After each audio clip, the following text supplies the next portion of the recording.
हाय मेरे प्यारे बच्चों, सबसे पहले आप सभी का एक बार फिर से स्वागत है आपके और हमारे YouTube चैनल जय गणपति बप्पा एकेडमी पर। तो बताइए बच्चों, कैसे हैं आप सभी लोग? ठीक ठाक हैं ना बच्चों? पढ़ाई चल रही है आप लोगों की? आप लोग मेहनत करते रहिए बच्चों, और मेहनत से पढ़ते रहिए। निश्चित तौर पर बच्चों आप लोगों को सफलता मिलेगी, और वो भी अच्छे नंबरों और अच्छे परसेंटेज के साथ आपको सफलता मिलेगी बच्चों। तो बच्चों, हमने पिछले वीडियो में सीखा था अभाज्य गुणनखंड विधि की सहायता से दो या दो से अधिक संख्याओं का लघुत्तम समापवर्त और महत्तम समापवर्तक ज्ञात करना। तो इसमें बच्चों हमको सीखना है कि दो संख्याओं तथा उन संख्याओं के लासा और मासा के बीच क्या संबंध होता है। तो थोड़ा सा हम समझते हैं बच्चों। हेडिंग आप बनाइए दो संख्याओं, हेडिंग आपके बच्चों दो संख्याओं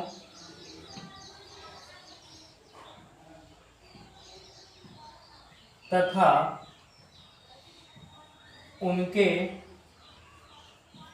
लासा और मासा के बीच संबंध। आपको हेडिंग बनाना है बच्चों दो संख्याओं तथा उनके लासा और मासा के बीच संबंध। हम देखते हैं बच्चों कि दो संख्याओं तथा उन संख्याओं के लासा और मासा के बीच संबंध क्या होता है बच्चों। जैसे कोई दो संख्याएं हैं आपके पास बच्चों, चलिए दो संख्याएं लेते हैं बच्चों, और उन संख्याओं तथा उनके लासा और मासा के बीच जो संबंध होता है बच्चों, दोनों संख्याओं का जो गुणनफल होता है वह उनके लासा और मासा के गुणनफल के बराबर होता है। हम कह सकते हैं बच्चों दो संख्या लेते हैं, एक को बच्चों मान लेते हैं पहली संख्या। अगर हम जो पहली संख्या थी, दो संख्याएं हैं बच्चों, एक को हमने मान लिया पहली संख्या और दूसरी संख्या को हमने मान लिया बच्चों दूसरी संख्या। अगर पहली संख्या और गुणे हम करते हैं बच्चों दूसरी संख्या, तो इन दोनों का जो गुणनफल होता है, पहली संख्या और दूसरी संख्या का बच्चों जो गुणनफल होता है, इनका जो गुणनफल होता है वह गुणनफल इनके लासा और मासा के गुणनफल के बराबर होता है। जो बच्चों दो संख्याओं का गुणनफल होता है, उन दोनों संख्याओं का गुणनफल उनके लासा और मासा यानी कि लघुत्तम समापवर्त और महत्तम समापवर्तक के गुणनफल के बराबर होता है। जैसे मान लीजिए बच्चों, अगर आपसे प्रश्न इस प्रकार से पूछ सकता है कि दो संख्याएं हैं, ध्यान से देखना है बच्चों, आपसे कह सकता है कि दो संख्याएं हैं, उन संख्याओं का लासा इतना है और मासा इतना है, उनमें से एक संख्या इतनी दी गई है, तो दूसरी संख्या ज्ञात कीजिए। तो सेम इसी फार्मूले से बच्चों आप निकाल सकते हैं किसी भी संख्या, चाहे लासा मासा किसी भी संख्या का मान निकालना हो, सेम यहां से आप निकाल सकते हैं। चलिए जैसे मान लीजिए कि अगर आपको यहां से पहली संख्या का मान निकालना है, दूसरी संख्या दी गई है, आपको लासा और मासा दिया गया उनका, और आपसे कह दिया जाए कि बच्चों आप पहली संख्या ज्ञात कीजिए, तो आप दूसरी संख्या का उस तरफ पक्षांतर कर दीजिए, तो हो जाएगा आपका पा से पहली सा से संख्या बराबर बच्चों हो जाएगा लासा, गुणे में हो जाएगा मासा, बटे में आ जाएगा बच्चों कौन सी संख्या, दूसरी संख्या। सिंपल सा। पहली संख्या का मान निकालने के लिए लासा और मासा का हम गुणा करेंगे और उनके गुणनफल में हम दूसरी संख्या से बच्चों भाग देंगे, जो भागफल आपका आएगा वही हो जाएगा पहली संख्या। अच्छा बच्चों, अगर दूसरी संख्या का मान निकालना तो क्या करेंगे, तो दूसरी संख्या बराबर वही सेम चीज बच्चों, दूसरी संख्या बराबर हो जाएगा आपका लासा, गुणे में क्या हो जाएगा बच्चों मासा, और बटे में कौन सी संख्या आ जाएगी आपकी, पहली संख्या हो जाएगी। चलिए अच्छा बच्चों, अगर पहली और दूसरी संख्या का मान दिया गया है, आपसे कह दिया गया कि या तो लासा का मान ज्ञात कीजिए, या तो लघुत्तम समापवर्त ज्ञात कीजिए, या फिर आप ज्ञात कीजिए महत्तम समापवर्तक। तो कैसे निकालेंगे बच्चों, बस इधर से पक्षांतर कर दीजिए। अब लासा का मान निकालना है तो लासा बराबर हो जाएगा बच्चों पहली संख्या और गुणे में हो जाएगा आपका दूसरी संख्या, बटे में हो जाएगा बच्चों क्या चीज आपका, माशा हो जाएगा। चलिए इसी प्रकार से अगर माशा का मान निकालना होगा, महत्तम समापवर्तक ज्ञात करना है बच्चों, तो आपका हो जाएगा पहली संख्या, गुणे में हो जाएगा दूसरी संख्या, और बटे में बच्चों क्या आ जाएगा आपका लाशा, यानी कि लघुत्तम समापवर्त। आपसे प्रश्न पूछ सकता है। अभी एक प्रश्न आपको बताते हैं बच्चों, सेम इसी पर बताएंगे आपको, ऑटोमेटिक बात आपको समझ में आ जाएगी। आपको जब भी पहली संख्या का मान ज्ञात करने के लिए कहेगा बच्चों, उस समय आपको उस संख्या का, उन दोनों संख्याओं का लघुत्तम समापवर्त और उन दोनों संख्याओं का महत्तम समापवर्तक दिया रहेगा, और उनमें से एक संख्या आपको दी रही होगी और आपसे कहेगा कि दूसरी संख्या या फिर पहली संख्या का मान ज्ञात कीजिए। तो इस फार्मूले से दूसरी संख्या का मान कहेगा तो पहली संख्या आपको दी रही होगी और उन दोनों संख्याओं का लाशा और मासा आपको दिया रहेगा, या आपसे लाशा का मान कहेगा निकालने के लिए बच्चों, तो पहली संख्या और दूसरी संख्या का मान दिया रहेगा और उसके साथ साथ उन दोनों संख्याओं का महत्तम समापवर्तक भी दिया रहेगा। या फिर बच्चों आपसे कहेगा कि महत्तम समापवर्तक ज्ञात कीजिए, तो आपको पहली संख्या और दूसरी संख्या और उनके साथ साथ उन दोनों संख्याओं का लघुत्तम समापवर्त भी दिया रहेगा। तो आप मासा बराबर सीधे इस फार्मूले का प्रयोग करेंगे, पहली संख्या गुणे दूसरी संख्या और बटे में हो जाएगा बच्चों लाशा। नोट कर लीजिए बच्चों, इसको रफ कर दें। चलिए रफ कर देते हैं इसको, नोट कीजिए।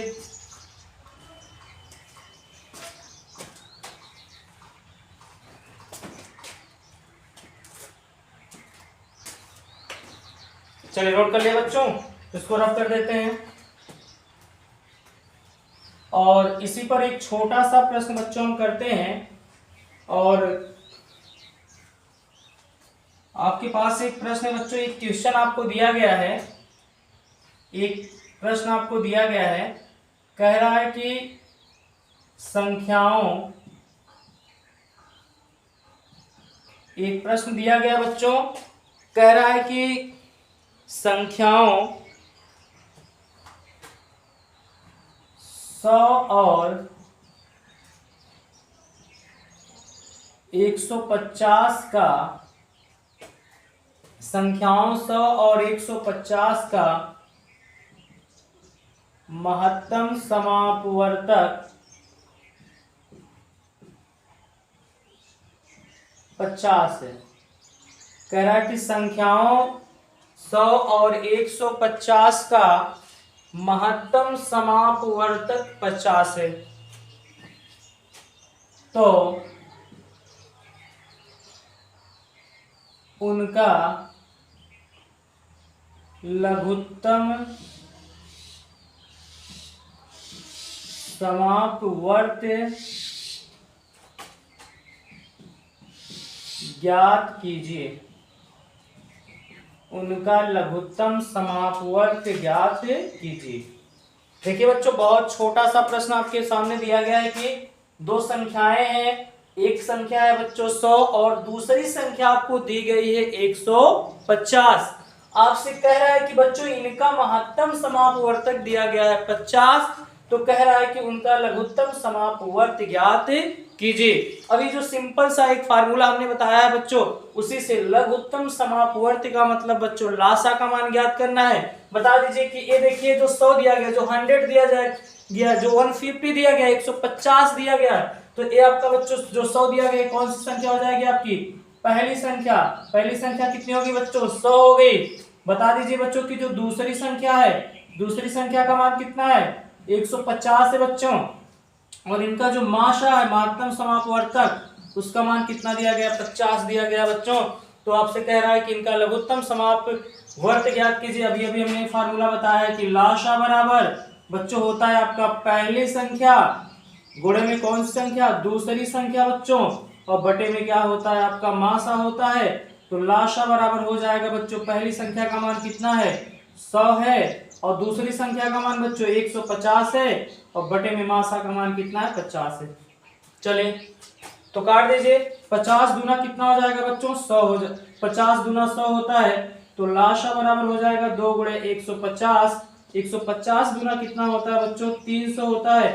तो बता दीजिए इनका लाशा कितना आ गया, 300 आ गया। तो दोनों संख्याओं का जो लघुत्तम समापवर्त आया बच्चों, कितना आ गया? 300 आ गया। चलिए नोट कीजिए इसको।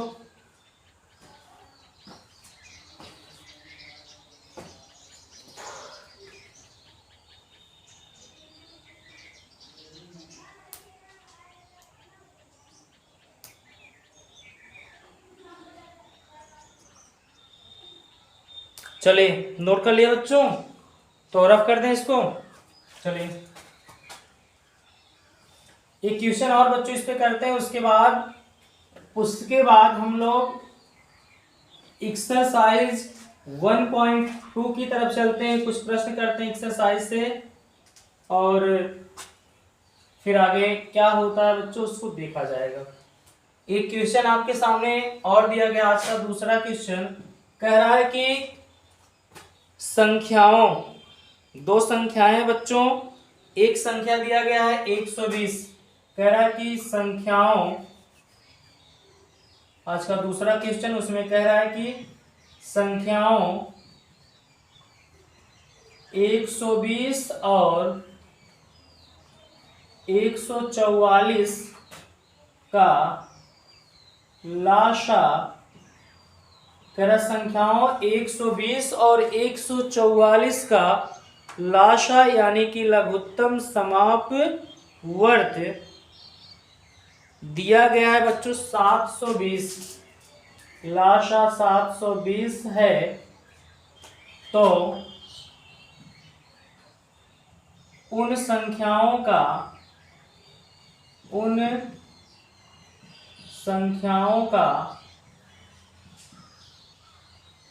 माशा ज्ञात कीजिए। माशा का निकालने के लिए बच्चों कह रहा है कि लाशा का मान दिया गया है, कितना दिया गया है? 720 दिया गया है। तो कह रहा है कि बच्चों कि उनका लाशा ज्ञात कीजिए। तो चलिए निकाल लेते हैं, लाशा ज्ञात कर लेते हैं बच्चों। ध्यान से देख लीजिए, वही सेम चीज। पहली संख्या का मान कितना है आपके पास बताइए बच्चों? 120 है। दूसरी संख्या का मान कितना है? दूसरी संख्या का मान है बच्चों 144 है। और किसका मान दिया गया? लाशा का मान दिया गया। लाशा का मान कितना दिया गया बच्चों? 720 दिया गया है। अब हमसे कह रहा है कि आप इसका माशा ज्ञात कीजिए। आप जानते हैं बच्चों माशा बराबर क्या होता है? माशा बराबर होता है वही चीज, पहली संख्या गुणे में होता है बच्चों दूसरी संख्या, बटे में क्या होता है बच्चों? लाशा होता है। जिनका मान दिया गया है उन्हीं को आप ले लीजिए, पहली संख्या और दूसरी संख्या का गुणा कर दीजिए। लाशा का मान माशा के साथ था लाशा का मान दिया गया, लाशा से यानी लघुत्तम समापवर्त से आप भाग दे दीजिए, तो महत्तम समापवर्तक आपको मिल जाएगा। तो क्या हो जाएगा बच्चों? महत्तम समापवर्तक यानी माशा बराबर हो जाएगा 120 गुणे में कितना हो जाएगा बच्चों? दूसरी संख्या होगी 144 बटे में आ जाएगा बच्चों 720। चलिए एक शून्य से एक शून्य गायब हो जाएगा यहाँ पे।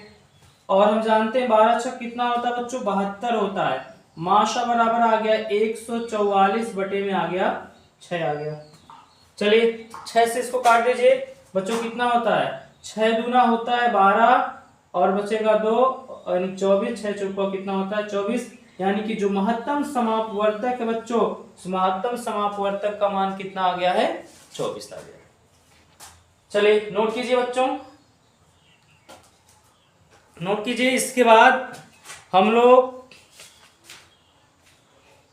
स्टार्ट करते हैं एक्सरसाइज 1.2 अभ्यास प्रश्नावली 1.2 का पहला प्रश्न बच्चों देखते हैं। चलिए रफ करते हैं बच्चों।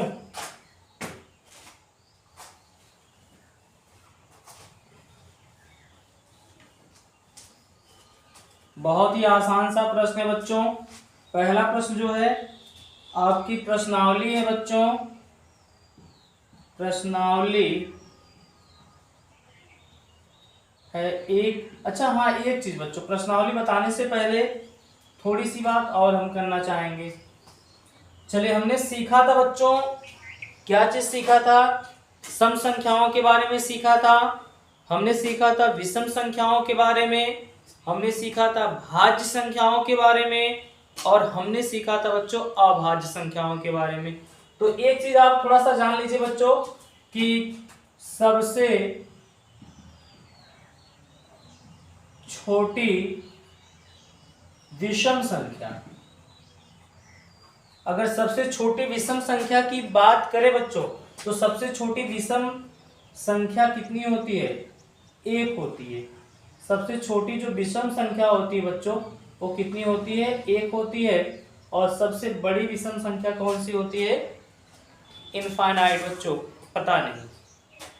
ठीक है। और अगर हम सबसे छोटी सम संख्या की बात करें, आप लोग बताइए क्या हो जाएगी? सबसे छोटी सम संख्या कितनी होती है बच्चों? 2 होती है। सबसे छोटी जो सम संख्या होती है बच्चों कितनी होती है? 2 होती है। सबसे छोटी विषम संख्या 1 है और सबसे छोटी सम संख्या कितनी है? 2 है। चलिए, और तीसरी पॉइंट में बच्चों सबसे छोटी अभाज्य संख्या, सबसे छोटी अभाज्य संख्या हमने बताया था बच्चों कितना होता है? 2 होती है। सबसे छोटी अभाज्य संख्या कितनी होती है बच्चों? 2 होती है। और सबसे बड़ी अभाज्य संख्या पता नहीं। ठीक है, अपरिभाषित, इनफाइनाइट होता है बच्चों। और चौथी पॉइंट अगर हम देखेंगे, हम कहेंगे बताइए सबसे छोटी भाज्य संख्या, सबसे छोटी भाज्य संख्या कितनी होती है बच्चों? 4 होती है। सबसे छोटी भाज्य संख्या कितनी होती है? 4 होती है। हाँ, एक चीज आप समझना बच्चों, अगर आपसे पूछेगा, हमने बताया था आपसे अगर पूछेगा कि सबसे छोटी भाज्य संख्या कितनी होती है? 2 होती है। सॉरी, सबसे छोटी अभाज्य संख्या कितनी होती है बच्चों? 2 होती है। अगर आपसे पूछ लिया कि सम अभाज्य संख्या कितनी है, तो सम अभाज्य संख्या कितनी होती है? 2 होती है। सबसे छोटी सम अभाज्य संख्या 2 होती है। और सबसे छोटी विषम अभाज्य संख्या की बात करेगा तो सबसे छोटी विषम अभाज्य संख्या कितनी होती है बच्चों? 3 होती है। यहां लिख दे रहे हैं 5वीं पॉइंट में बच्चों सबसे छोटी विषम अभाज्य संख्या 3 होती है। सबसे छोटी विषम अभाज्य संख्या 3 होती है बच्चों। और जो 1 होता है वह आपकी अभाज्य संख्या नहीं होती बच्चों। हाँ, एक चीज 6वीं पॉइंट में बच्चों, अगर आपसे पूछता है कि सबसे छोटी समभाज्य संख्या कौन है, तो समभाज्य 4, देखिए 4 आपका सम है बच्चों, तो सबसे छोटी समभाज्य संख्या कितनी होती है? 4 होती है। अगर आपसे पूछ लिया कि सबसे छोटी विषम भाज्य संख्या क्या होती है, तो सबसे छोटी विषम संख्या भाज्य क्या होती है बच्चों? सबसे छोटी विषम भाज्य संख्या बता दीजिए फटाफट क्या होती है बच्चों? आप देखते हैं सबसे छोटी विषम भाज्य की बात करें तो 4 आपकी सम है भाज्य, 6 भी आपकी सम है भाज्य, 8 भी आपकी सम है बच्चों और वो भी भाज्य है। और 8 के बाद कौन है? 9 आपकी विषम संख्या है और विषम के साथ साथ 9 भाज्य है बच्चों।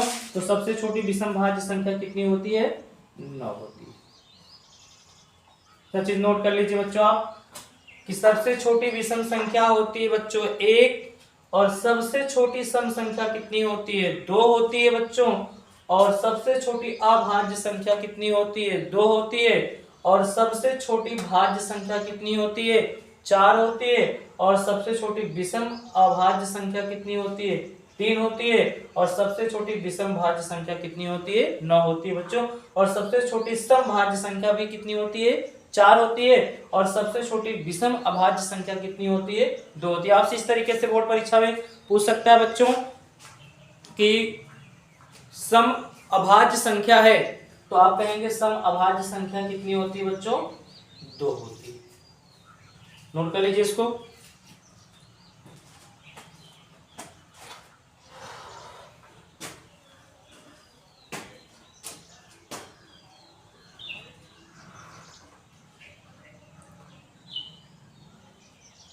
चलिए रफ करते हैं बच्चों।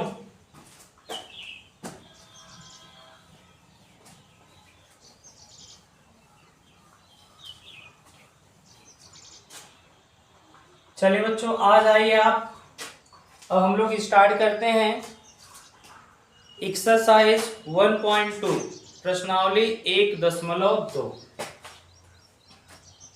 प्रश्नावली 1.2। चलिए 1.2 का जो पहला प्रश्न दिया गया बच्चों, कह रहा है कि निम्नलिखित गुणनखंड वृक्ष में, पहला प्रश्न कह रहा है बच्चों कि निम्नलिखित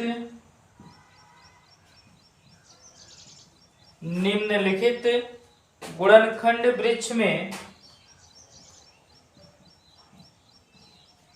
गुणनखंड वृक्ष में लुप्त संख्याएं ज्ञात कीजिए। लुप्त संख्याएं ज्ञात कीजिए। निम्नलिखित गुणनखंड वृक्ष में लुप्त संख्याएं ज्ञात कीजिए। चलिए बच्चों, एक बहुत ही महत्वपूर्ण सूचना आपके लिए है बच्चों कि जो भी क्लासेस आपके नहीं चल रहे हैं, चाहे वो आपका फिजिक्स का क्लास हो, चाहे वो आपकी केमिस्ट्री का क्लास हो, चाहे वो आपके बायोलॉजी का क्लास हो, चाहे वो आपकी इंग्लिश का क्लास हो बच्चों, तो वो क्लास जो है आपकी बोर्ड परीक्षा के बाद बच्चों चलेंगे। एक हाई स्कूल की बोर्ड की परीक्षा है सामने 16 फरवरी से 4 मार्च तक बच्चों, और बोर्ड की परीक्षा कंप्लीट हो जाए उसके बाद जो बाकी क्लासेस आपके रुके हुए हैं वो चलेंगे। तो पहचान आपकी करा देते हैं बच्चों कि जो आपके फिजिक्स के टीचर हैं बच्चों, यानी कि भौतिक विज्ञान के टीचर हैं, जो भौतिक विज्ञान आपको पढ़ाएंगे, भौतिक विज्ञान आपको पढ़ाएंगे बच्चों प्रिंस सर। प्रिंस सर पढ़ाएंगे बच्चों आपको भौतिक विज्ञान। और रसायन विज्ञान बच्चों आपको पढ़ाएंगे, रसायन विज्ञान का क्लास लेंगे बच्चों अवधेश सर लेंगे, अवधेश सर। और आपका जो जीव विज्ञान का क्लास होगा बच्चों, जीव विज्ञान का क्लास लेंगे संदीप सर लेंगे। और जो बच्चों आपके इंग्लिश का क्लास होगा, अंग्रेजी का क्लास होगा बच्चों, अंग्रेजी का क्लास लेंगे आपके अनिल सर लेंगे। इंग्लिश का जो क्लास होगा बच्चों अनिल सर, भौतिक विज्ञान पढ़ाएंगे बच्चों आपको प्रिंस सर, और रसायन विज्ञान पढ़ाएंगे अवधेश सर, जीव विज्ञान आपको पढ़ाएंगे संदीप सर, और जो अंग्रेजी है बच्चों अंग्रेजी पढ़ाएंगे आपको अनिल सर। और मैथ का क्लास तो आपका चल ही रहा है। तो चलिए बच्चों पहला क्वेश्चन देखते हैं, अभ्यास प्रश्नावली 1.2 का पहला क्वेश्चन समझते हैं बच्चों। क्या दिया गया, कह रहा है कि निम्नलिखित गुणनखंड वृक्ष में, कुछ गुणनखंड वृक्ष दिए गए हैं बच्चों, कह रहा है कि इसमें लुप्त संख्याएं ज्ञात कीजिए। तो चलिए लुप्त संख्याओं को ज्ञात करते हैं बच्चों, ध्यान से देखिए। ये देखिए गुणनखंड वृक्ष बनाया है बच्चों, और यहां पर लिखा है बच्चों 5, और इसको कर दिया है खाली, और उसके बाद बच्चों इसको तोड़ दिया है इस प्रकार से, और एक में किया है 5, एक में कर दिया बच्चों 5, और एक को कर दिया है खाली। जिसको खाली कर दिया बच्चों उसको फिर से तोड़ दिया है, और तोड़ के एक में लिख दिया बच्चों 2, और दूसरे में लिख दिया है 3, और यहीं पर कर दिया इसको खत्म। तो देख लीजिए क्या करना है बच्चों, कुछ भी नहीं करना, खाली स्थान भरने के लिए आएगा आप तो आपको कुछ भी नहीं करना है, नीचे से गुणा करते चले जाइए आप। 2/3 कितना होता है बच्चों, 6 होता है, 2/3 6, नीचे से गुणा करते चले जाइए, ऑटोमेटिक जितने भी रिक्त स्थान है, खाली स्थान है, सबके सब भर दिए जाएंगे। 2/3 6। अब यहाँ देखिए बच्चों 6×5 कितना होता है, 30 होता है, तो यहाँ 30 आप भर देंगे। और 30×5 कितना, अब 30 का गुणा इसके साथ कर दीजिए, 30×5 कितना होता है बच्चों, 150, यानी कि 150, यहाँ भरा जाएगा आपका 150। और इसी प्रकार से बच्चों अगला क्वेश्चन दिया गया आपको, इसी का दूसरा वाला है, पहले का दूसरा क्वेश्चन है बच्चों, इसमें भी खाली स्थान दिया गया है। चलिए ए हो गया आपका खाली स्थान, और यहाँ इस प्रकार से इसको तोड़ दिया है। एक में बच्चों लिख दिया गया है आपका, इसको खाली छोड़ दिया गया है, और एक में भरा गया है आपका कितना, 2। और उसके बाद जो खाली है, खाली को भी तोड़ दिया गया है, एक में बच्चों लिखा गया 3 और दूसरे वाले में लिख दिया गया 7। तो बस जैसे हमने बताया है, 7 त्रिक कितना होता है बच्चों, 21 होता है, और 21 का गुणा 2 के साथ करेंगे, 21 गुना कितना भरा जाएगा, 42 भरा जाएगा। तो इसको नोट कर लीजिए।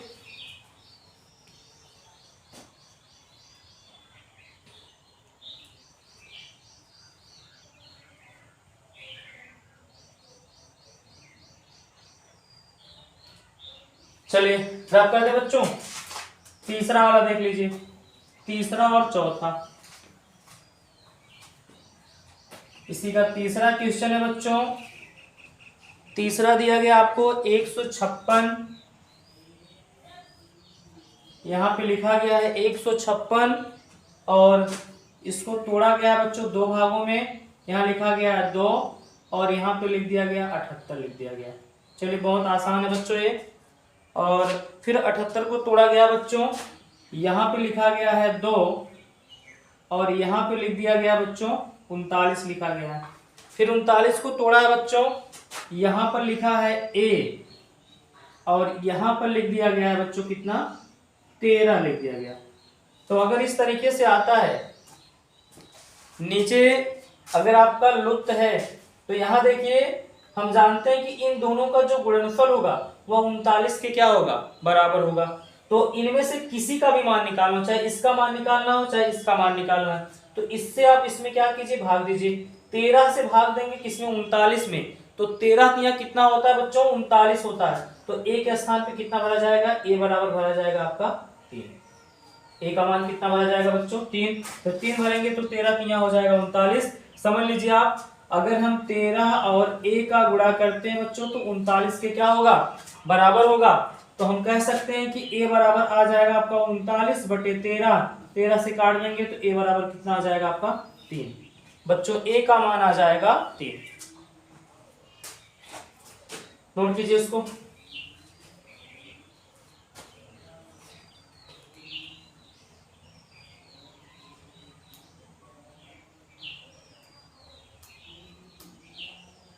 चलिए इसका अंतिम क्वेश्चन भी देख लेते हैं बच्चों। इसी का अंतिम क्वेश्चन है, पहले का चौथा और अंतिम क्वेश्चन है। अंतिम क्वेश्चन में दिया गया बच्चों, सबसे पहले ही लुप्त अंक दिया गया है और उस लुप्त में भरा गया है x। फिर इस x को तोड़ा गया है बच्चों, तो एक तरफ लिख दिया गया है 2 और दूसरी तरफ में बच्चों लिखा गया है y। हाँ, दूसरे में है y।